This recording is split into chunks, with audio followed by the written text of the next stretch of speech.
मी अंतरा. स्वाद अंतराच्यामध्ये तुमचं स्वागत आहे. आज आपण बघणार आहोत अत्यंत हेल्दी अशी रेसिपी, ती म्हणजे शेवग्याच्या शेंगांचं सूप. ऐकून वेगळं वाटलं ना? खरंच हे सूप खूप छान लागतं आणि अत्यंत हेल्दी आहे. ज्यांना मधुमेहाचा त्रास आहे तर त्यांची रक्तातील साखरेचं प्रमाण कंट्रोल राखण्यास मदत करतं. त्यामुळे तुमचा मधुमेह सुद्धा कंट्रोलमध्ये राहतो. शिवाय हाडांना बळकटी देतं, कारण या शेवग्याच्या शेंगांमध्ये विटॅमिन ए, सी आणि कॅल्शियमचं प्रमाण हे भरपूर असतं. त्यामुळे तुमच्या शरीरातली हाडं सुद्धा मजबूत होतात. आपल्याला जर अशक्तपणा आला असेल किंवा कोणाला सर्दी असेल, कफ असेल, तर त्यांना हे शेवग्याच्या शेंगांचं सूप तुम्ही नक्कीच द्या, कारण त्याने खरंच खूप ताकद येते आणि हे सूप आपल्या शरीरासाठी अत्यंत लाभदायक आहे. मुलांना सुद्धा हे सूप तुम्ही खरंच नक्की द्या. मुलं जर भाज्या खात नसतील तर तुम्ही त्यांना अशा प्रकारे सूप करून दिलं तर मुलं नक्कीच हे सूप पितील. तर ही सूपची रेसिपी बघण्यासाठी आपला व्हिडिओ शेवटपर्यंत बघत राहा. व्हिडिओ कुठेही स्किप करू नका आणि आपल्या चॅनलवर नवीन असाल तर आपल्या चॅनलला सबस्क्राईब करायला विसरू नका. तर चला आपण रेसिपी बघूया. तर आज आपण बघणार आहोत एक शेवग्याच्या शेंगांची रेसिपी. अत्यंत हेल्दी आहे. शेवग्याच्या शेंगांमध्ये विटॅमिन ए आणि विटॅमिन सीचं प्रमाण खूप असतं. शिवाय यामध्ये कॅल्शियम, मॅग्नेशियमचं सुद्धा प्रमाण जास्त असतं. शेवग्याच्या शेंगा खाल्ल्यामुळे तुमच्या रक्तातील साखर ही नियंत्रण राखण्यास मदत होते. त्यामुळे तुमचा मधुमेह सुद्धा कंट्रोलमध्ये राहतो. शिवाय यामध्ये विटॅमिन सी असल्यामुळे तुमची रोगप्रतिकारक क्षमता सुद्धा सुधारण्यास मदत होते. तुमचं शरीराचं स्वास्थ्य सुधारण्यास मदत होते. तर आज आपण ह्याच शेवग्याच्या शेंगांची रेसिपी बघणार आहोत. ते आहे शेवग्याच्या शेंगांचं सूप. हे सूप अतिशय हेल्दी आहे. ज्यांना घशातील खवखव आहे, सर्दी आहे, खोकला आहे, अशांना तर हे सूप नक्कीच करून द्यावं. हे सूप खरंच खूप छान लागतं. तर त्यासाठी आपण इथे 2 मोठ्या शेंगांचे तुकडे करून घेतले. तिथे आपल्याला या शेंगा ह्या वाफवून घ्यायचे. तर त्यासाठी इथे मी एक भांडं घेतले. ह्या शेंगा मी स्वच्छ धुवून घेतलेल्या आहेत. या आपण आता याच्यामध्ये घालायचे. यानंतर आपण यामध्ये घालणार आहोत एक मोठा कांद्याचे तुकडे. इथे तुम्ही लहान मोठे कसेही तुकडे करू शकता. आणि एक मोठा टोमॅटोचे तुकडे, अर्धा इंच आल्याचे तुकडे आणि 5 लसणीच्या पाकळ्या. यामध्ये आता आपण घालणार आहोत 2 ग्लास पाणी. आता आपण हे पूर्ण वाफवून घ्यायचं आहे. मी इथे कुकरमध्ये शिजवून घेणार आहे. साधारणतः 2 ते 3 शिट्ट्यांमध्ये मी हे शिजवून घेणार आहे. तुम्हाला जर बाहेर शिजवायचं असेल तरी बाहेर शिजवलं तरीही चालेल, पण मी इथे कुकरमध्ये शिजवल्यावर पटकन होऊन जातं, आपला वेळही वाचतो. तर त्यासाठी इथे मी कुकरमध्ये 2 ते 3 शिट्ट्यांमध्ये हे शिजवून घेणार आहे. तर आता आपण हे कुकरला लावून घेऊया. इथे मी ज्या शेंगा घेतल्या होत्या या न सोललेल्या घेतल्या होत्या, सोलून घेतलेल्या नव्हत्या. पण जर तुम्हाला सोलून घ्यायच्या असतील तर तुम्ही सोलून घेतल्यात तरीही चालेल. तर आता आपलं हे कुकरमध्ये शिजवून झालेलं आहे. मस्त असा आल्याचा सुगंध सुटला आहे. आपण ह्याच्यामध्ये जे आलं लसूण घालतो ते ह्यामध्ये जे शिजतं त्याचा सुवासही खूप छान लागतो आपल्या सूपला आणि सूपला खूप छान चवही येते.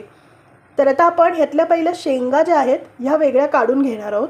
आता आपण ह्यातल्या ज्या शेंगा आहेत ह्या वेगळ्या अशा आपण डिशमध्ये काढून घेणार आहोत.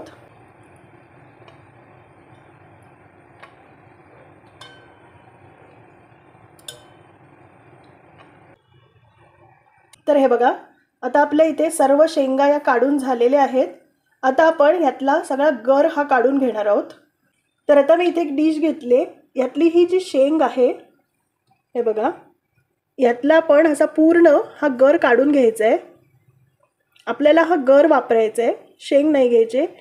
हे जे साल आहे हे आपण घ्यायचं नाही आहे. यातला जो पूर्ण गर आहे हा आपण काढून घेतला आहे.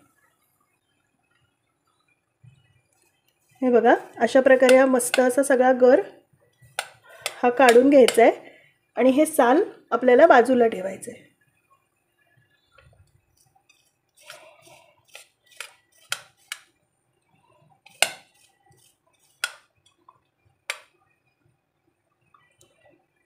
हे बघा, अशा शेंगा जर भरलेल्या असतील तर त्यातला गरही खूप छान निघतो. या शेंगा खूप हेल्दी असतात. तुमचं कोलेस्टेरॉल सुद्धा नियंत्रणात राखण्यास मदत करतं. शिवाय तुमची रक्तातील साखर सुद्धा नियंत्रणात राखण्यास मदत करतं.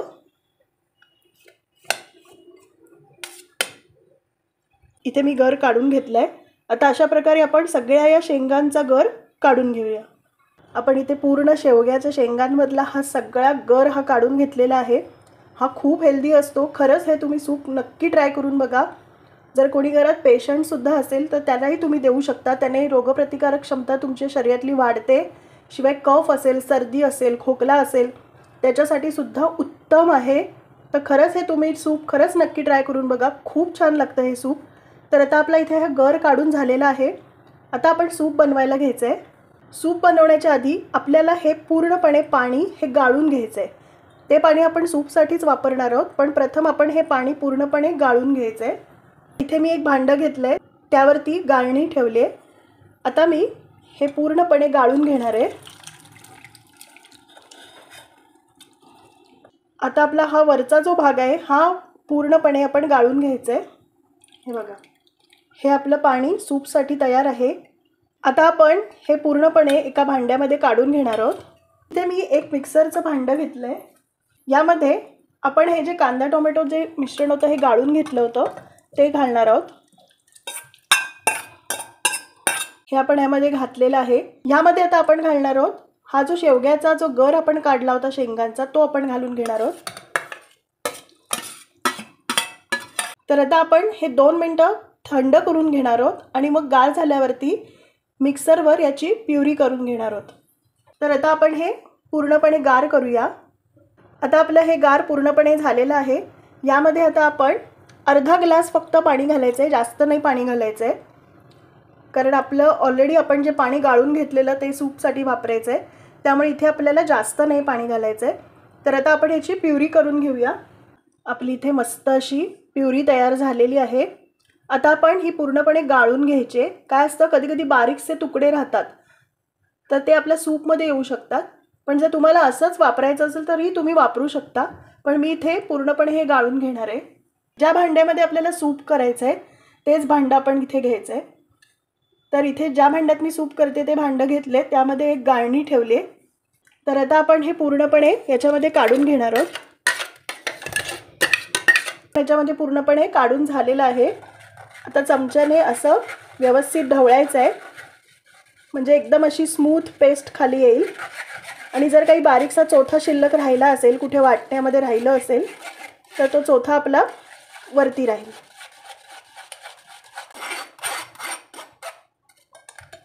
हे बघा, आपलं इथे गाळून झालेलं आहे. हे बघा, थोडासा चोथा हलकासा इथे आपला राहिलेला आहे. तर आता आपण हे काढून घेऊया. हे बघा, मस्त अशी स्मूथ अशी आपली ही छान अशी प्युरी तयार झालेली आहे. कुठेही आपला असा एखादा तुकडा राहिलेला नाही आहे. आता यामध्ये मगाशी आपण जे सूपसाठी गाळलेलं पाणी होतं सूपचं ते आपण याच्यामध्ये घालून घेणार आहोत पूर्ण. आता आपल्याला हे व्यवस्थित असं ढवळून घ्यायचं आहे.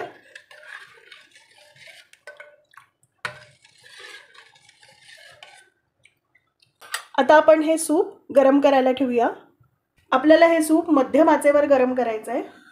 आता आपल्याला हे व्यवस्थित असं ढवळायचं आहे. हे बघा, मस्त असं आपलं सूपची कन्सिस्टन्सीसुद्धा एकदम परफेक्ट आहे. हे थोडंसं आळेलसुद्धा, कारण यामध्ये शेवग्याच्या शेंगांचा पल्प आहे त्यामुळे थोडासा तो अळतो. हे बघा, पण जर तुम्हाला ह्याच्यापेक्षा पातळ हवं असेल तर तुम्ही तुमच्या आवडीप्रमाणे पाणी थोडं ॲड करू शकता. ते पूर्ण आपल्या शेंगांचं सत्व हे याच्यामध्ये उतरलेलं आहे. आपण यातलं पाणी कुठे टाकलेलं नाही आहे आणि पूर्ण आपण जो शेंगांचा गर वाटून घेतला आहे त्याच्यामुळे याला खरंच खूप छान चव येते. यामध्ये आता आपण घालणार आहोत मीठ चवीनुसार, 2 TSP मिरी पावडर. इथे मिरी पावडरचं प्रमाण तुम्ही आपल्या आवडीनुसार कमी जास्त करू शकता. आपल्याला हे छान असं मिक्स करून घ्यायचं आहे आणि छान अशी उकळी काढायची. इथे मी कुठेही बटर वापरलेलं नाही आहे, लोणी वापरलेलं नाही आहे. तुम्हाला हवं असेल तर तुम्ही ते बटर वापरू शकता, पण हे सूप हेल्दी सूप आहे त्यामुळे मी सजेस्ट करेन की शक्यतो बटर किंवा तूप हे वापरू नका. कारण जर ते जे कोणी डाएटसुद्धा करत असतील तर त्यांच्यासाठी सुद्धा हे सूप अत्यंत हेल्दी आहे. किंवा कोणी पेशंट असेल किंवा कोणी एरवीसुद्धा आपल्याला जर सूप प्यायची इच्छा झाली तर आपण शक्यतो असं हेल्दी सूप प्यायलो तर आपल्या शरीराची तब्येतही खूप छान होईल. तर आता आपल्याला छान अशी उकळी काढायची याला. जर तुम्हाला इथे हळद घालायची असेल तर तुम्ही हळदसुद्धा घालू शकता, तुमच्या आवडीवर आहे, किंवा जर कोणाला इथे साखर हवी असेल तर तीही घालू शकता, फक्त जास्त घालू नका नाहीतर गोड होईल आणि सूपची चव बिघडेल. जर घालायचीच असेल तुम्हाला तर साधारणतः 1 TSP तुम्ही घालू शकता, पण मी इथे घालत नाही आहे. तर आता आपलं सूप हे छान उकळलेलं आहे. आता आपण गॅस बंद करूया आणि सूप हे काढून घेऊया. तर आता आपल्या इथे शेवग्याच्या शेंगांचं अत्यंत हेल्दी असं सूप तयार आहे. यामुळे शरीराच्या हाडांची बळकटी होते. लहान मुलांना तर हे खरंच नक्कीच आवर्जून द्या, कारण मुलं कुठल्याही भाज्या खात नाहीत, शेंगा खात नाहीत. तर अशा प्रकारे जर तुम्ही सूप त्यांना करून दिलं तर मुलं नक्की पितील. आणि शक्यतो इथे मी कांदा टोमॅटोचा वापर केला आहे. जर तुम्हाला अजून वाटलं यामध्ये अजून कुठली भाजी ॲड करायची आहे तर तीसुद्धा तुम्ही ॲड करू शकता. तर आपल्या इथे अत्यंत पौष्टिक असं शेवग्याच्या शेंगांचं सूप हे तयार झालेलं आहे.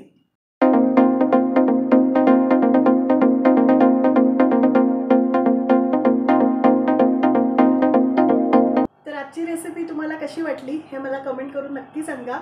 रेसिपी तुम्ही नक्की ट्राय करून बघा. अत्यंत हेल्दी आहे आणि खरंच खूप छान लागतं हे सूप. तर खरंच ही रेसिपी तुम्ही नक्की ट्राय करून बघा.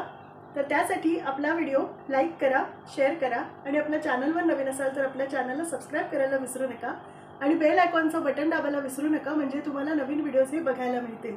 चला मग भेटू आपण आपल्या नेक्स्ट व्हिडिओमध्ये एका नवीन रेसिपीसह. तर विश तुमची, डिश आमची. नमस्कार.